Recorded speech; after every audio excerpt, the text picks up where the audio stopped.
দোকানে আমার নাম দোকান রামের আব্বার দোকান। আপনারা কর্ম করে খান, আমরা সম্মান করি আপনাদেরকে, কিন্তু জনগণের বিঘ্নিত এমন কাজ করি না। আপনারা যদি রাস্তায় তো বসার নিয়ম নাই, আপনাদের যদি বসতে হয় আপনারা জেলা পরিষদ মার্কেটে চলে যাবেন। জেলা পরিষদের যে মার্কেটটা আছে না, ওই মার্কেটে চলে যাবেন। আপনারা একদিন 2 দিন কাস্টমার আসবে না, 3 দিন কাস্টমার আসবে না। ওখানে দেখেন পুরান বাজারের মানুষটি আছে, থানাগেটের মানুষটি আছে, শান্তি রোডের মানুষটি আছে। তারা কিন্তু আপনারা যদি ওই মার্কেটটা জমাইতে পারেন, তারা এদিকে আইতো না, ঠিক আছে? তারা কেন আইবো? আমি যদি থানাগেটের মানুষটি যদি দেখেন বাজারটা ঘরের সামনে পায়, তারা কেন আইবো? আপনি আমার বুঝান। তাহলে আমার দরকার হচ্ছে বাজার তো ওখানে লয়ে যাও। আপনি জিনিসটা বুঝছেন কিনা?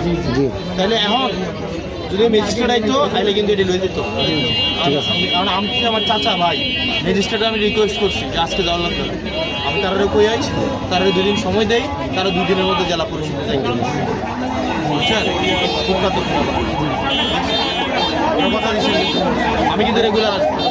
তখন আরেকদিন আই কিন্তু পাইলে কই এসেছিলেন এসে